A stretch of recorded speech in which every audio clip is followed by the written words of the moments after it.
Hello, and welcome into Bear With Us by Bear Claw Media.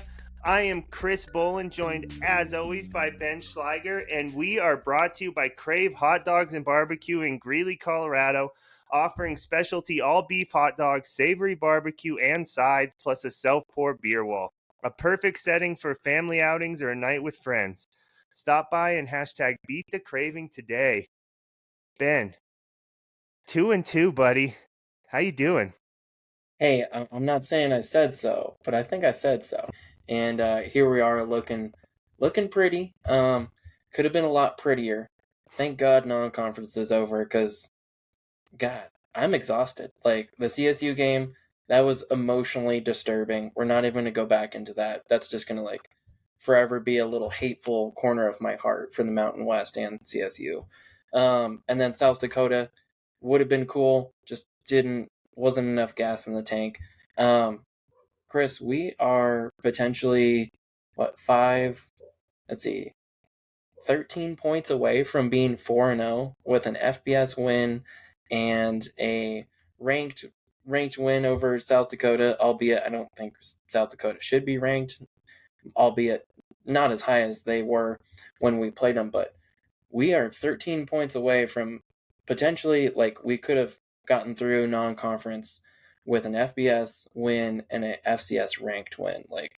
Obviously Houston Christian was disgusting. There's a lot of mistakes, 2 pick sixes. That seems like fate was tempting us to just try to lose that game. But hey, we made it through and we got 2 wins. So I feel like the one was a gimme and this one was an earned one. So I don't know, feeling pretty good about it. What about you? Honestly, after seeing Shadron beat Colorado School of Mines yesterday, I'm feeling like less bad about that 17-3. But no, I agree. I think you covered it pretty well. For anybody, if you're listening to this, you obviously know this, but Northern Colorado beats Houston Christian Saturday night 26-23. Overtime, a missed a Willig doink and a blocked Willig field goal, which was actually the second one that was blocked that night because I believe it was an extra point was blocked, but they jumped offside, so it ultimately didn't matter. Kind of set the stage for Houston Christian to have a chance in overtime. But what really kind of set the stage for Houston Christian to have any chance were two Eric Gibson pick sixes after we have sung his praise and lauded his efforts in the last couple games, very rightfully so. I do not regret anything I've said about him. And I'm choosing to believe this is a blip on the radar game for him. Still had 215 yards, 1 touchdown pass, those 2 interceptions, obviously. But what's kind of given me some encouragement, Ben, is a bad quarterback game last year was like 7 for 14 for 44 yards. Very true. Even though it was he played bad compared to the standard he had set, and the play calling did feel more aggressive ever so slightly, I'll say. They were more pass heavy, and I wonder if that was part of kind of what led to the interceptions. I wonder if that's maybe why they've been so conservative. Also, something Bates said, friend of the program Bates, after the CSU game, is I asked him what he thought of Gibson, and he was like, he looked like a wide receiver converted to quarterback, basically, because he's like, what else did he throw besides slants and go balls? Which very, very true. He's good at them, and they've expanded the playbook since then. But I wonder how much of that was kind of Houston Christian knowing what we like and preparing well for it. Probably comboed with. I didn't get a great look at the second pick six. I'd be surprised if they both weren't RPOs, and maybe Gibson misread on both. Like I can't say with any certainty, but I think very fixable stuff. And like Lamb said post game, like it's good to win ugly sometimes because this is a team that probably shouldn't have to deal with overconfidence with the lumps they've taken, even just this season. But you always worry if they do come in and win 34-7, maybe Monday's practice looks a little bit different. Yeah, definitely an interesting game for sure. We made it a little more interesting than it should have been. Yeah, if we didn't throw that pick six, I think we were both consensus it was going to be 21-24 to nothing potentially at halftime. Unfortunately, Gibson just being, I don't know if he was just too committed to the hot route or too committed to his check down, but ultimately, his stats don't look that bad. And even if you look at him just face value, not taking the context of the two pick sixes, it's not terrible. It's definitely a better normal than last year. His percentage rate about 65% completion, like that's night and day over 50%, and a third of the attempts and completions. So yeah, really just a great new normal for us. Obviously, room to improve, but 215 yards. Really trying to get a better passing game out there. It's probably not what we expected it to be. We're debating in the off season, morality and ethics of whether or not Carver coming back was the right choice and all that jazz. But he has really shown to be probably the most aggressive receiver that we have.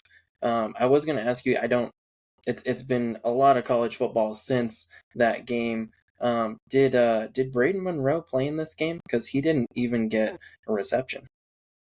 No, he didn't even make the trip to Houston. I guess he's dealing with some contusion. A chest contusion is probably how they define it.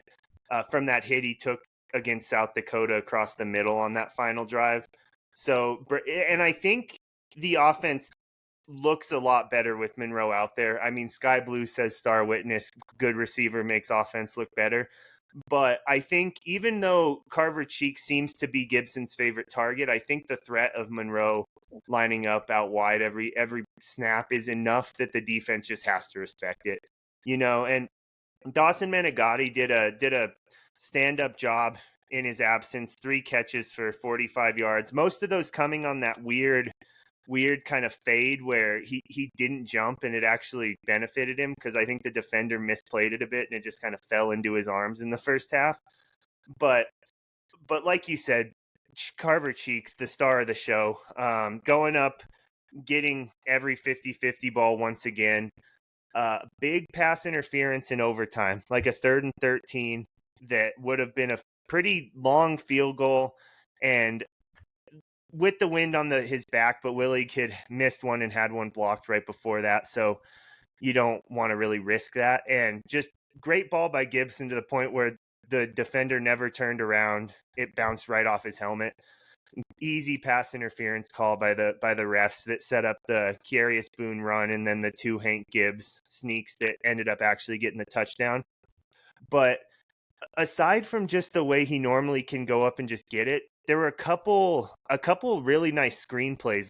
One early that very well could have been an interception that he just kind of reached out and took the ball off of the defender's like gloves, and then 1 or 2 on that final drive, I think, including the one that really put him in field goal range. Like it took him from like the 40 to the 20. So at one point I had scribbled in my notes like RB screen equal bad, WR screen equal good. And it's much an oversimplification, but I think I wonder if we'll see more of that moving forward, because they really like to get Rocco the ball in space, and I think it's as wise of an idea to get Carver Cheeks and even Braden Monroe when he's back the ball in space. Yeah, I know the Bears are dealing with a plethora of injuries. Unfortunately, every time somebody went down, after the second quarter at least, it seems like every time it was a friendly jersey. So that's definitely a little concerning. I think the O-line did very well considering how much they had to shuffle around. That was... Not to cut you off, Ben, shout out Zion Savio, the Pueblo. I think it's Centennial. I think Centennial's the blue one. But yeah, shout out him. Great job at coming in at tackle as a true freshman is just kind of crazy, and he held up really well. So sorry, I've been sitting on that for a while. No, for sure. I wish I was I wish this was a home game so I could have those nice foldouts that Brooke prints for us. Shout out Brooke for being fantastic SID so far this season. But really just looking at stuff, I was like, Curious Boone, who the hell is this guy? I was like, man, like running backs are tore up. Brandon Lambert Jr. That's gonna have me doing some homework on both of those guys. I'm like, what in the hell? But yeah, I think a lot of people stepped up. It was a I would say a bit of a tumultuous game on many fronts. One, us helping Houston Christian stay in the game, so that was very, very charitable of us, but God damn it, let's not do that again. And very, just a big effort by everybody who, didn't necessarily expect playing time, going into the week, or, even game time decisions of like, hey, this guy can't go. We need you to step up. Are you gonna burn you're gonna burn a game on this game because we really need you. Seeing those guys step up. Shout out to them. Dawson Menegatti, really liked what I saw from him, especially in that 37-yard catch that he had. Really showed a lot of athleticism there. So it was kind of nice that he was trying to give a little bit of a relief to Cheeks. Cheeks, obviously, our top performer, 8 for 101 and a touchdown. And then Rocco was following up. So Rocco really being a big dual threat for us. He took 10 carries on the ground and then 6 catches through the air. So that's been really helpful. Price also kind of dabbling in there, even though he's kind of been the lion's share back. And then also, one other one that, of course, I didn't have the inside track because I don't travel with the team like our famous pirates over here. But any insight on Ahoy? Yeah, you guys literally stayed on the pirate ship. That was pretty sick. It was sick. It was sick. I'll put one of the photos in the podcast so people can see where the pirate radio crew stayed while we were in Houston. I was gonna say, before my original question, did you get seasick at all, or was it pretty comfortable? No, we were on a lake and it was barely moving. Nice. So it was like a harbor, so it was technically the ocean, but it was a lake where we were at for all intents and purposes. Nice. Also, shout out to people who, didn't necessarily get a lot of love this game, but was a huge factor. Zach Nowatzki. I know he was dealing with some stuff last week.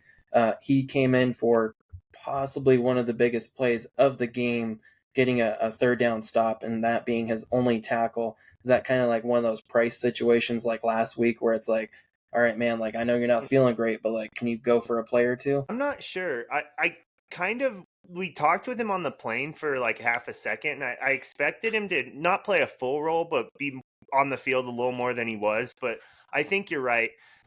I wonder how much of the limited like snaps, because I don't think he's in pain. It's like a cast on his wrist that they had to wrap. So I don't think it's necessarily like a playing through the pain threshold. I wonder if it's like how much are you handcuffed by not being able to grab a jersey with one hand, So I don't know the exact numbers on how much he played, but gritty performance, truly. Like to go in there with something broken, I'm sure, if you're wearing a cast on your wrist, and like you said, a very, very key play in this one. Right. Yeah, shout out to a couple other players on here that I really liked.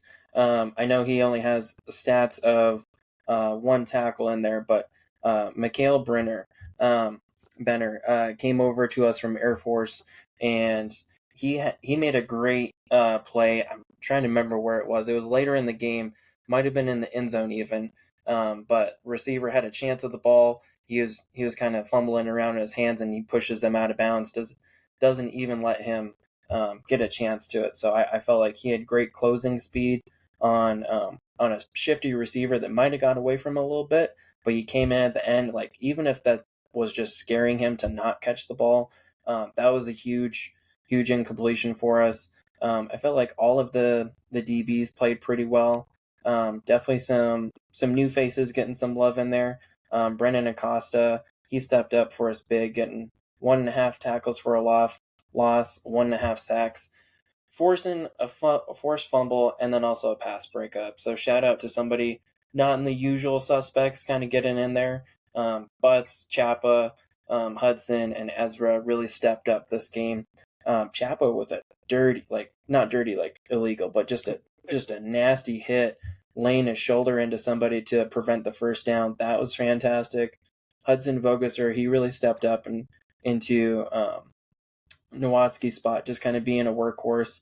Really like seeing him in there. And then Ezra Ekuban might be showing a little bit of the flashes of Daddy Ekuban, who played for the Broncos. Really getting some meaningful stats every week now. He finished as our top performer with 8 tackles, 2.5 tackles for a loss, and a sack. he seems like a bit of a monster in the backfield. Yeah, Ben, there's nothing that I like more than when people do the things that I thought they were going to do and it backs up. I just feel good about it. Ekubon was one that I had kind of pegged coming into the season. I put him on the All Big Sky or on my All Big Sky preseason ballot. And so I just love him confirming that bias of mine. But he's looked great, like really explosive off the edge. The whole pass rush for UNC last night was fantastic. After we had Really, I lost think everybody as a starter last year, obviously the running that we allowed at South Dakota was disgusting and horrible, and that ultimately led to us losing that game. But how much of a great effort they've put in so far this season, I think is really commendable for, there was some starting reps shared among them, but I like, think you're underselling how I think you're underselling how well the defense is played. I do understand LJ Phillips putting up 300 yards. He also went for 150 and scored 4 touchdowns this week. So yeah, he's he been may kind of a just be star. a fucking a guy. But basically, But everybody who was on the billboard I get last what you're year is saying. gone, and we got a brand new billboard. And honestly, like, there's some growing pains, but they're stepping up much better than I think a lot of people expect. Yeah, honestly, I don't think I knew what to expect after the Shadron game, especially because it was so weird. D2, you do get a 2 touchdown lead pretty early, and the defense bends but doesn't break. And I think they've just kind of, and they've seemingly, I don't even know what to think of that 300-yard outing by Phillips too much either. Because yeah, you're right. You can't have that. Like, there's no excusing that at all. But it's also kind of like it that does feel like an outlier at this point too, compared to what Houston Christian, who had in the last 10 games under their new coach, had put out 3 of their top 4 rushing totals in program history in the last 10 games, finished with 40 rushing yards last night. So like UNC's rush defense, they must have worked on it in practice because it looked like a brand new crew out there. And another big shout out, Dom Butts seems to just kind of wreak havoc. He's just seems always in the backfield on a lot of run plays. Levi Little, another guy that I had no idea why I was high on him, but I think I just liked his name and the fact that he gained like 60 pounds from high school. Up the middle he's been kind of coming up a little bit bigger, especially against Houston Christian. And it's something, if you've been listening to the pod since we started doing it, I've been saying like, I think we'll know the turnaround is at least kind of taking hold when when a safety's no longer our leading tackler. And I think this is a good game. Ekubon, a D lineman, then Vogesser, the linebacker, and Chappa and Butts are tied, but one of Chappa's was a tackle for loss, and there were no he wasn't cleaning anything up today. He was like coming down and meeting guys at the line of scrimmage. So just a great job by the defense as a whole. Got a couple passing plays in the second half, especially, but you're not going to shut out a team. You're not going to stop them offensively for 40 full minutes. I've been talking for long enough, Ben, but we need to talk about Mathias Price. What are your thoughts on Mathias Price? 27 carries, 126 yards. That's also a bit of an upside for us. I think that's pretty great. We had a lot of talented running backs last year, but I think we can all agree consensus. It was used in sporadic scattershot fashion that wasn't really meaningful. Price seems like a meaningful lion's share back where he's getting those gritty yards. He's making positive gains with it. I mean, 27 attempts and he still kept a 4.7 average, 4 kind of being the golden number in football. I think that's pretty great. And for no, him. a long of 12, which you love, chunk gains, but he was getting 4.7 with no big outlier numbers. Yeah, no, just getting after it. Nothing to really pad the stats per se. Just hard workhorse yards. That's exactly what I was looking to see from him this year. I wish he kind of had Brandon Johnson to back him up, but of course, running back room, they've been getting after it pretty hard these last couple weeks. Non-conference is pretty brutal, especially on the playmakers, because you don't have any you don't have a substantial amount of film to, oh, like I can look for this pattern. It's going to be open if they show me this front, or if this linebacker, if I can identify the mic and he goes this way, like I know that I have a good spot here. It's not like that. Non-conference is just random, and you get what you get from it. And I think he's shown a great starting role from it. I wouldn't shift from him. I'm starting to grow on Rocco, kind of being that weird like dual threat. Like he's kind of a running back, kind of a receiver. I think it's working out for him. He did get a little bit stuffed this game, 10 for 34, but also like some of the plays where he was in, the line just exploded in his face. So I don't think it's necessarily fair to judge his stats solely based off of this week. I think he's been a good source for us on a week-to-week fashion. Rocco was 6 for 19 in receiving, so not like outstanding, but definitely meaningful yards. Yeah, and I think Rocco has to be showing some sort of like elusiveness or like slipperiness in the open field in practice that he just hasn't quite translated to games yet, because they're bound and determined to get him the ball like on those little screen plays. I know they threw one or two to Price maybe last night, and I think Johnson got one or two against South Dakota, but they're determined to get him the ball through the air, because it was last year the Bears' leading pass catcher out of the backfield was David Afari with 8.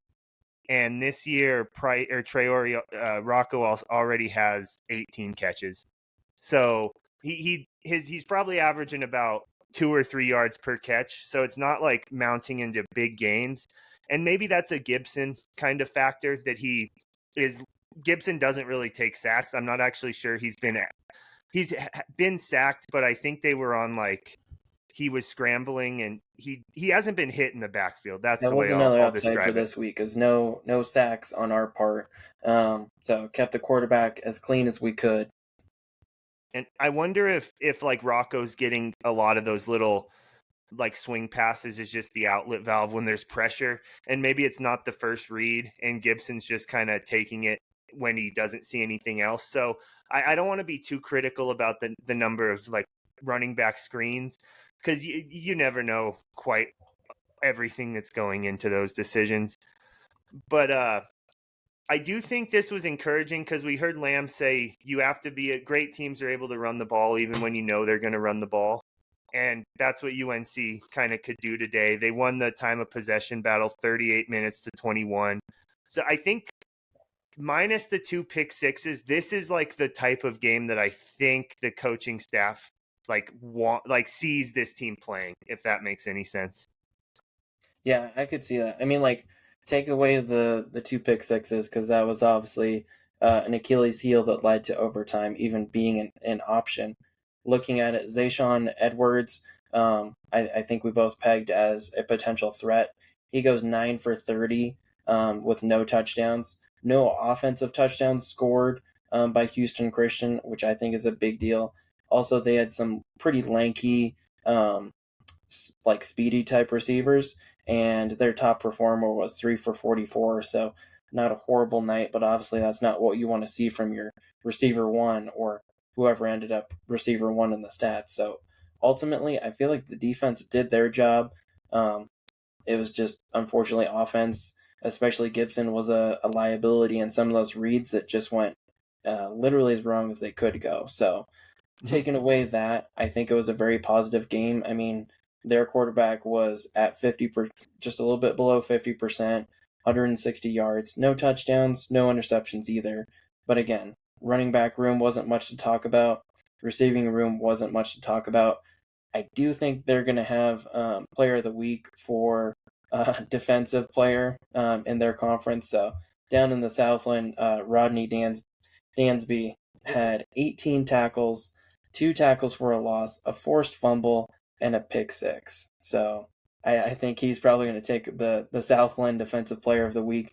If not, somebody else had a monster week. Yeah. Also, just before we wrap on Houston Christian, shout out linebacker Tyler Zappi, who had 17 tackles. I haven't even looked it up at all, but I'm just going to go ahead and say it with my chest.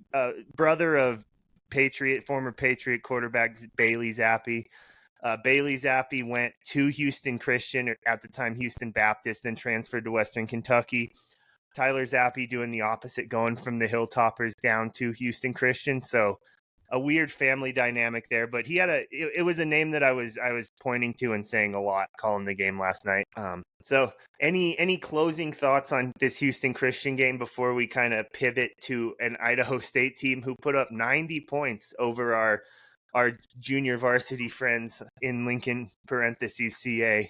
Yeah, I was gonna say this is Bishop Sycamore at its best. I'm not worried about Idaho State. Sure, 90 is a great confidence builder, but also this is a dejected team that has finally made it to 2 wins for the first time in 3 years, 4 years, at least 3 years. And Wait, what? Oh, wait, Lincoln or Idaho State? no, us. We made it to 2 wins for the first time in okay. 3 years. I was like, they won like No, 5 games last how- year, buddy. What do you? Okay, Lincoln yeah. can't even. Their schedule isn't even online. Their roster's UNC, not yes, even the online. team we're here to talk about. Yeah, That's who you're talking the about. team that matters Copy, I about got it now. us have 2 wins in three, like two wins for the first time in 3 years, and it's just fantastic. I mean, we have a lot of confidence from that. Idaho State, congrats! You scored 10 points short of 100. You should have just scored 100. Come on, that's just disappointing. Yeah, so I think I made a joke last night. Like, did Idaho State putting up 90 on Lincoln? UNC would find a way to beat Lincoln by 10. I don't, that just seems like what this UNC team is like they're not gonna give us any 90-0 games. Granted, I do shout out to everybody involved in making the schedule for not putting Lincoln on our schedule at any point, or any of those just abomination of teams that some of these, like the no NAIA, no like anything like that. Only really the one D2 opponent in the past like 5 years or something. So kudos to our athletic department there. But I think this 90-0 win can be either really good for Idaho State and it builds a lot of confidence, or it could be bad and it builds a lot of confidence and they come in a little overconfident. But I also think they probably know what they were looking at. I think they probably know what Lincoln was, and the fact that they beat them 90-0, they're not going to get too big for their britches, I imagine. Yeah, and I think the biggest thing right now is energy, injury, and endurance. We spent a lot of energy on the Colorado State week, especially being mad about it. We spent a lot of endurance at the South Dakota game, got some bumps, some bruises, some etc. from it. And then this was an endurance contest at Houston Christian, partially of our own making.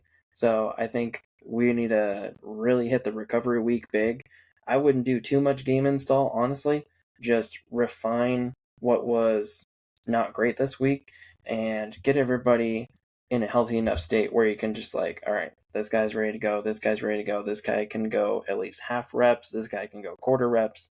I think that's going to be the biggest thing, honestly, because Houston Christian was a good little like serve it up, like, all right, we almost whiffed it on the tee, but hey, we got the ball on the third try, we got on base, we did what we needed to do. Idaho State, I feel like, is a great ramp up because offense, it's going to be challenging. They score a lot of points, whether it's a who cares opponent or not, and they've been frisky. They've been frisky this whole non-conference slate. So they've been making the news for scoring a lot of points and being on the radar. And that's one of the biggest challenges that we face with is how much can our defense hold back and how much can our offense rise up to? Yeah, so Idaho State, I think it's hard to like dig into the Lincoln stats too much because they only threw the ball 20 times and rushed it 27, which in the Cody Hawkins era of Idaho State, they have been just a pass it first and pass it almost only type of team. So looking at this Southern Utah game, I guess. Oh, that's Southern Utah. Okay, yeah. And against Southern Utah, they passed it 50 times and rushed it 31. So I think they'll be probably looking to kind of sling the ball. And before the Houston Christian game, I think I would have said like I think that bodes well for UNC, similar to how it did a couple years ago when these two played. I do think the secondary is kind of a strength of this team, of this defense, which is the complete. I guess we were pretty sure about the safety room, but the cornerbacks, Makai Toms, not Daryl Bryant Jr., the other junior, Derek Jones Jr., have come in and played well. Benner, like you mentioned, has gotten some reps. A couple new faces. I think Alfred Smith Jr. got some like legitimate playing time against Houston Christian in the secondary. But I do think it'll be. I think in the first half, the secondary will hold well, and we'll see if they can kind of maintain. Because they did a good job not letting up any big chunk plays to Houston Christian, and Idaho feels like I think it's going to be harder to keep those chunk plays through the air down against Idaho State. And they also will nickel and dime you through like the precision pass game. But they are in a quarterback situation not quite as dire, I'd say, as we were last year.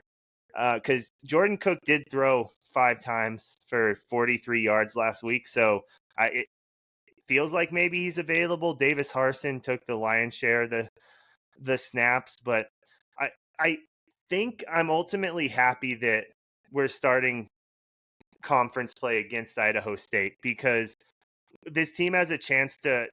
Idaho State's no slouch, as they've shown in playing a very competitive non-con slate, aside from Lincoln, obviously, but there's a chance for UNC to have a winning record in conference play, I think, for the first time ever in D1. I knew that stat for a fact last year, 2 years ago. And winning 3 games in 5 is like kind of just crazy to wrap my mind around. That's kind of where we've been in the last few years. Yeah, I think this is going to be a huge game for us. Also, for both teams, because after they play us, they go on a 4-game skid of just murder row. I think we get it much worse. This is kind of Idaho State's the proverbial last bit of sky blue before the second half of the hurricane. I think we kind of went into a tropical storm, maybe a Category 1, facing Colorado State and South Dakota. Definitely a bit of a buzzsaw, and I think we weathered that very well.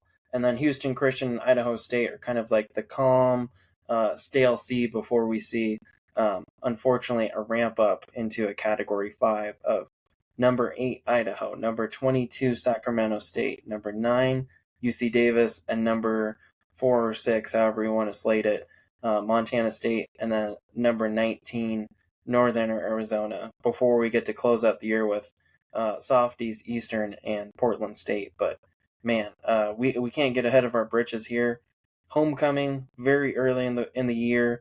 I think an appropriate opponent to choose. I think shout out to the administration choosing a winnable game for homecoming. Thank goodness, because it's been some disgusting choices the last couple of years. Like, really, like I'm all for rah and I'm all for go team, but like, let's be honest, that's a mountain. This one is a steep hill to climb, but it's not a mountain. I think Idaho State is surmountable. We can hit the summit and plant our flag and take our Instagram photo for the gram per se.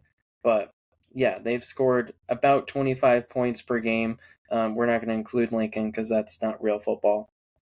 But frisky with New Mexico. New Mexico is kind of a FBS darling that's on the rise. Southern Utah, although they lost to San Diego, they have a decent year ahead of them. They played close with Davis, very close with Northern Arizona. So, albeit they're a 1-3 team, I think they're a more scary 1-3 than the Bengal Kitties that we have this week. So, it is a challenge. We can't overlook them, just like we can't overlook Houston Christian. And I think we got tagged a little bit. We got socked in the bridge of the nose a little bit, watered our eyes, but thankfully we cleared them before the end of overtime. We can't make dumb mistakes. We gotta clear up those reads, whatever those routes were. Let's practice them. Let's practice worst case scenario of not making panic throws. I don't think Gibson necessarily made panic throws, but he did have some reads that were just like, dude, that guy was lurking right there the whole time. Like he didn't The second one was a jumped route, so shout out to the corner on that one. He got away with an absolute gift. But the linebacker, he did his job. He lurked where he couldn't quite be seen and was exactly in the path of the ball, cleaning up mistakes and just playing to our nature of just rising above the other team by a score or two. I think we need to really hone in on that, and it's going to have to be, offense. All right, they scored. Get back out there. Let's score again. So I think we're going to have to just, brush ourselves off and, puke and rally per se. Like, we make a mistake. All right, made that mistake. That sucks, but we got to retaliate. We got to go back out there and do what they did, but better. And I think that they showed a good amount of that against Houston Christian, legitimately, like bookending those 2 pick sixes in the first half. Like, I don't think it was the first drive. I think it was the second drive, but it was 3 and out, then pick six. So it was like still more than 10 minutes left. And then right before halftime, with I think literally like 8 seconds left, was that when they scored that second one. So you're right. I'm encouraged by the fact that they didn't make any mistakes like that in the first 3 weeks, that hopefully it was kind of an outlier, like just hot as hell. Like, having been down there, I don't want to discount that, even though that's less of an issue for a lot of them than it is for my fat ass. But it's you're right. They have to play mistake free, and I feel encouraged that they will. I'm interested to see how aggressive the offense is, because it didn't even feel like the offense was super aggressive, but they got burned a little bit, and I'm afraid that maybe they'll take their hands off or their foot off the gas a little bit, even though they scored 26 points despite throwing 2 pick sixes, and one of those was, I think, at least in field goal range. The second one was at least pushing field goal range. So despite the mistakes, the offense did move the ball well, and they doubled up Houston Christian more or less. Really should have been a much more comfortable win, but I think they're in a really good spot going into Idaho State, because I think Lamb is happy that they didn't blow him out, so he can still kind of, maintain that edge a little bit. And but I think that fans are pretty happy that they're 2-2 and this team's showing a lot of life. And I could legitimately see a really good showing of fan support at homecoming this next week, where, Ben, maybe they don't have to like choose the highest number when they do guess the attendance, because they can put like 2 or 3 numbers over 5,000, and it's not embarrassing no matter which one it is, Yeah, I think honestly, like, there has been a little bit of hype online, which is weird to say for us, because it's usually like, all right, well, we'll make it out to the game. We'll see if we stay past halftime. We'll get a overpriced hot dog, and then we'll go out to Chili's or something for dinner. No, Ben, you know where they're going to go? Huh. They're going to go out to Crave Hot Dogs and Barbecue. Hey. Over in the Westlake Shopping Center over there. Come give our boys Todd and Heath a visit, and get a little barbecue, a little beer wall. They still have the smoke whiskey. Ben, you're gonna start. I say this just about every episode. You got to start talking to Mariah now. Mariah, if you can hear me, if you're in the room with baby Henry, you got to let Ben come out to Crave Hot Dogs and Barbecue down there in Greeley, Colorado after this game. I say down there as if I'm not sitting in my living room in Greeley, Colorado. Yeah, and literally it's only a couple blocks away from campus, so quick little 5-minute drive over there. And if you don't know what you'd like, just do the trio slider sampler. That's a pretty good little meal if you just need, like, just want to try a little bit of the meats. You just want to, you're a little bit of a casual diner. You're just like, I'm not sure if I want to commit to this place entirely. Get the trio sampler. Get 3 different meats.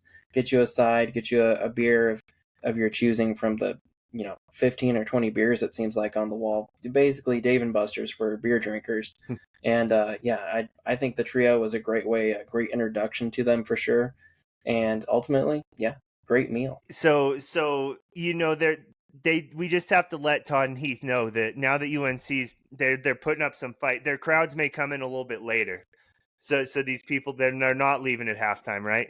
Hey, that's a nice thing about not having night games is they still get in before Crave closes, so don't have to worry about working too late there, boys. Any as we very professionally read the ad right before we wrap up the podcast. Ooh, Ben, you're holding up that finger. Give me that take you're sitting on. Give me that take. Besides the pick sixes, because obviously that's the worst thing that happened. Something that is like a bit of an egregious stat. Two things. Penalties, let's clean that up a little bit. 6 for 40 yards, not awesome. That's not who we are. Let's clean up that a little bit, wipe the nose. Third downs, 4 of 16. That was a killer. To be like, man, we're punting again? We just got the ball. Like, I took my eyes off the TV to change the kid's diaper and we're already punting? Like, what the hell? So we need to clean that up. I know we're on the bright side. Held Houston Christian to 1 of 15, which is probably pretty unsustainable. Being honest, but going into just wanted to play, toss that context in. But also, kudos for 1 for 15. That is a testament to the defense was doing a great job last night, and that was kind of overshadowed by the scoop and scores. But 4 of 16 on offense, we need those sustained drives. We did have 38 minutes with the ball. We did have a lot of great running production. Sheik showed out per usual. But let's clean up that 4 of 16. If we can get closer to 30, 40, 50%, that's going to be a huge motivation in conference to sustain the ball, give our defense a chance to breathe, and continue doing great things. That's my one other gripe from the week of an otherwise very good win that was kind of overshadowed by turnovers. Yeah, I think you kind of summed it up very well there. Like, you got a couple things to clean up, but ultimately a level of optimism surrounding this team that we haven't had literally since we started doing this podcast. Like, that first year was more competitive, but didn't win a game that just wore on you. Like, not the greater you as UNC fans, all of us. And then last year, the Weber win was very, very exciting. It was jubilant. Any other words you want to use for the hype there? But surrounding that game were a lot of blowouts that we knew were over before they started, more or less. So this is just a great level of hype around the program, and it's really cool, like, to see it come to fruition, because I've been kind of a believer, but as I think anybody who's not crazy has wavered in their belief that this was actually going to kind of turn around, and it hasn't turned around yet, but it sure feels like they're on the right path, and that's just, it's very encouraging as a UNC fan. So, as always, if you like what we're doing, please, oh shit. Thanks for stopping my my little tangent for that, Ben. That was 100% worth it. I'm just giving you shit, buddy. But as always, please like, comment, subscribe, all that good stuff. Tell your mom to like, comment, subscribe. Tell your wife to like, comment, subscribe. We got to tap into the wife market. Really lots of progress to be made there that we haven't even started to traverse. So, and if you don't like what we're doing, Ben's DMs are always open. He's the guy in the UNC hat sitting to my right. I'll make sure he's to my right. And as always, have a good one.